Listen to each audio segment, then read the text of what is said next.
अस्सलाम वालेकुम। Fourth year class. आज हमने पढ़ना है डाइलेक्ट्रिक्स एंड एटॉमिक व्यू। ठीक है, जब हम किसी डाइलेक्ट्रिक को प्लेस करते हैं with in the plates of a parallel plate capacitor तो क्या होता है। देखें, अगर तो डाइलेक्ट्रिक इस तरह का हो कि पोलर हो खुद ही, जैसे H2O है, ये पोलर है, इसमें इंटरनली ऑलरेडी क्या होता है, नेगेटिव और पॉजिटिव पोल्स बने हुए होते हैं। आपको याद होगा जो वाटर है वो इस तरह होता है, पार्शियल पॉजिटिव चार्ज इधर और इधर पार्शियल नेगेटिव चार्ज, तो ये ऑलरेडी पोलर है। तो इसमें ये होगा कि पोलर मॉलिक्यूल्स जो हैं इनकी ऑलरेडी एक डाइपोल मोमेंट होती है हर मॉलिक्यूल की, लेकिन जब ये इकट्ठे होते हैं वाटर के अंदर तो इनकी जो डाइपोल मोमेंट्स होती हैं वो कुछ इस तरह से रैंडमली अलाइंड होती हैं कि वो एक दूसरे के इफ़ेक्ट को बैलेंस कर देती हैं, यानी कोई नेट डाइपोल मोमेंट वहाँ पे नज़र नहीं आएगी। तो जब इन डाइलेक्ट्रिक को प्लेस किया जाता है एक्सटर्नल फील्ड के अंदर, तो एक्सटर्नल फील्ड क्या करती है, इन डाइपोल मोमेंट्स को अपने साथ अलाइन करने की कोशिश कर लेती है। जैसे ये पॉजिटिव पार्ट है इसका, ये हो जाएगा displace towards the negative plate of the capacitor, और जो नेगेटिव पार्ट है ये हो जाएगा towards the positive plate of the capacitor. ठीक है, इस तरह ये अलाइनमेंट यहाँ पे हो जाएगी। तो एक नेट जो है इलेक्ट्रिक फील्ड सेट हो जाएगा इनसाइड द डाइलेक्ट्रिक ऑल्सो। लेकिन ये है कि ये जो अलाइनमेंट है ना, ये कभी भी कंप्लीट अलाइनमेंट नहीं होती, क्योंकि कंप्लीट अलाइनमेंट इसलिए पॉसिबल नहीं है ड्यू टू थर्मल एजिटेशन। ये molecules are in random motion, तो उस थर्मल एजिटेशन की वजह से इनके अलाइनमेंट कभी भी कंप्लीट नहीं होती।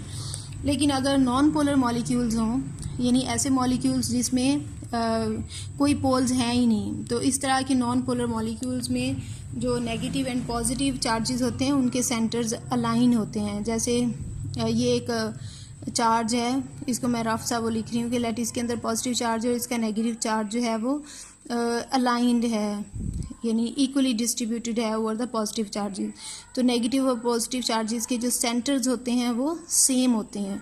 लेकिन अगर हम इसी एटम को, यानी dielectric with these non polar atoms, अगर हम इसे रखते हैं एक्सटर्नल फील्ड के अंदर, तो देखें एक्सटर्नल फील्ड के अंदर इसका इफेक्ट क्या होगा कि जो पॉजिटिव प्लेट है वो इस नेगेटिव पोर्शन यानी इलेक्ट्रॉन्स को स्लाइटली डिस्प्लेस कर देगी टुवर्ड्स इटसेल्फ, और जो पॉजिटिव पार्ट है इसका यानी न्यूक्लियस, उसे ये थोड़ा सा रिपेल करके अपने से दूर भेज देगी। तो न्यूक्लियस इससे दूर हो जाएगा और नेगेटिव पार्ट इसकी तरफ अलाइन हो जाएगा। इस तरह नॉन पोलर डाइलेक्ट्रिक्स के अंदर भी क्या होगा, पोल्स बन जाएंगे, पॉजिटिव और नेगेटिव पोल्स। अब ये जो पॉजिटिव और नेगेटिव पोल्स हैं इसकी वजह से एक नेट डाइपोल मोमेंट आ जाएगी, और आप यहाँ से देखें कि जो ये डाइलेक्ट्रिक है इसका भी अपना एक फील्ड सेट हो जाएगा। अब ये जो एक्सटर्नल फील्ड है due to the parallel plate capacitor, इस फील्ड को अगर हम कह दें E0, ठीक है, तो ये जो डाइपोल्स की वजह से यहाँ पे फील्ड सेट हुआ है ये इसके ऑपोजिट है। देखें पॉजिटिव इधर है और नेगेटिव इधर है, तो ये इस फील्ड की डायरेक्शन क्या होगी, इसके ऑपोजिट, और इस फील्ड को हम कह देंगे E'।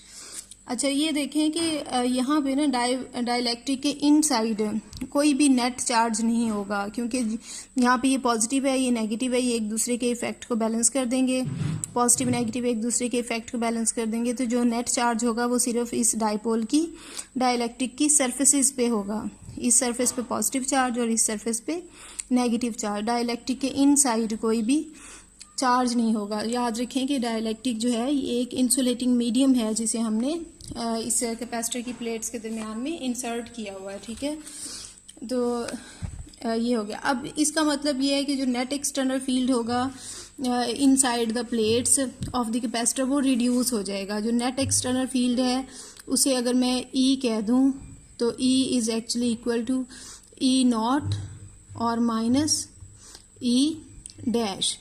ठीक है, यानी E0 जो था, क्योंकि E' उसके ऑपोजिट है तो उसमें से माइनस होके नेट इलेक्ट्रिक फील्ड देगा किसका, डाइलेक्ट्रिक का। तो ये नेट जो इलेक्ट्रिक फील्ड है इसके रिड्यूस होने की वजह से, क्योंकि V is equal to ED होता है, तो नेट इलेक्ट्रिक फील्ड अगर रिड्यूस हुआ है तो इसका मतलब ये है कि potential difference between the plates is also reduced. और ये जो पोटेंशियल डिफरेंस है V और E, ये दोनों रिड्यूस हो जाते हैं बाय अ फैक्टर KE या एप्सिलॉन R। तो इनके रिड्यूस होने की वजह से कैपेसिटर जो है उसकी प्लेट्स में एबिलिटी आ जाती है कि वो उसकी, क्योंकि अपेरेंटली उनकी चार्ज डेंसिटी कम हो जाएगी तो और चार्ज आके प्लेट्स पे जमा हो सकता है। इसका मतलब ये है कि डाइलेक्ट्रिक को प्लेस करने से जो कैपेसिटेंस ऑफ द कैपेसिटर है ये इंक्रीज होती है। ठीक है, ये हमने यहाँ तक पढ़ लिया है डाइलेक्ट्रिक एंड कॉजेज लॉ से पहले तक। तो यहाँ तक कोई भी प्रॉब्लम हो तो आप पूछ सकते हैं। Thank you very much.